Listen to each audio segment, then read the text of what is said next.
बचपन के बारे में मुझे पता चला कि आपकी माँ आपको रामायण और गीता ये सब सिखाया करती थी। आप अपने पड़ोस में जो है दिल्ली में रामलीला में किरदार करते थे, फिर अपने जी टीवी के रामायण में राम का किरदार भी किया। तो एक यात्रा राम से शुरू होकर बुद्ध की तरफ आई। क्या कारण रहे, क्यों आप बुद्ध की तरफ बढ़े? परिवार में, मैं हिंदू परिवार में पला बड़ा और बुद्ध के बारे में पढ़ा। मुझे बहुत ज़्यादा इंस्पिरेशन मिला और मुझे लगा कि इस दुनिया में सबसे जो ज़रूरी चीज़ है वो एक अच्छा इंसान बनना है। हिंदू राष्ट्र, राम राज, तमाम तरीके की बातें हो रही हैं। भविष्य के तौर पे आप बुद्ध धर्म को और बौद्ध विरासत को क्या टकराव की तरह देखते हैं, या लगता है कि हम लोग जो हैं सौहार्द के साथ में जो खतरा मंडरा रहा है उससे निपट सकते हैं? हमें अपना काम करना है। हम अपना काम करेंगे, चीज़ें अपने आप अच्छी होती हैं। तो कहते हैं 2 लाइनें, अपनी लाइन बड़ी करनी है, दूसरी लाइन छोटी ऐसे ऑटोमेटिक हो जाएगी।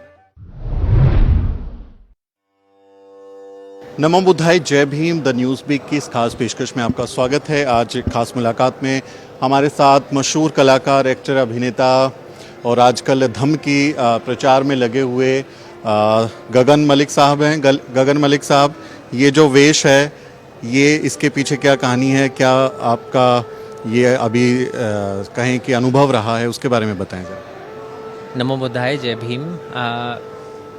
ये एक जर्नी है जो बहुत पहले मैंने शुरू की और मेरे जीवन का अब एक ही सपना है कि बाबा साहब का सपना पूरा करना।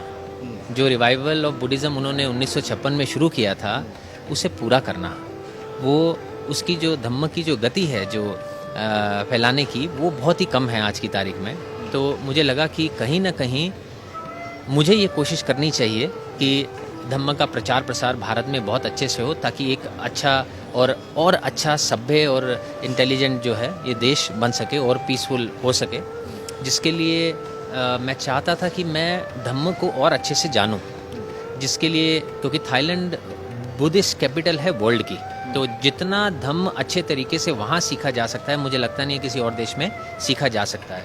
और जब आप एक भिक्षु के रूप में उसे सीखते हैं तो उसकी बात कुछ अलग रहती है।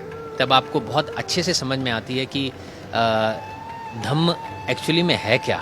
तो वो सीखने के लिए मैं थाईलैंड गया। वहाँ पे मेरा ऑर्डिनेशन हुआ वट्टाथोंग टेम्पल में, और मास्टर हैं हमारे राजा बुराय नाना सोमफोन, जिन्होंने मुझे दीक्षा दी। और वो लेने के बाद मेरा एक और मिशन है कि मैं चाहता हूँ कि वो भगवान बुद्ध की जो मूर्तियाँ हैं 84,000, वो जो है पूरे भारत में जाएं, क्योंकि जब बुद्ध पहुँचेंगे तो मैं मानता हूँ कि उनका धम्म भी वहाँ पहुँचेगा।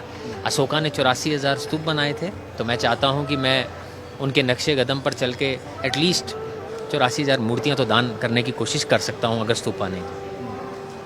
इस दौरान में होता ऐसा है कि मैंने 15 दिन के लिए सोचा था मैं भिक्षु बनूंगा, लेकिन थाईलैंड में लोगों का इतना प्यार मिला कि मैं जो वहाँ की महासंघ है वो अभी ये कह रहे हैं कि आप जितना समय रह सकते हो, बार बार मौका नहीं मिलता जीवन में, आप रहो और सीखो, जितना सीखोगे उतना अच्छा है।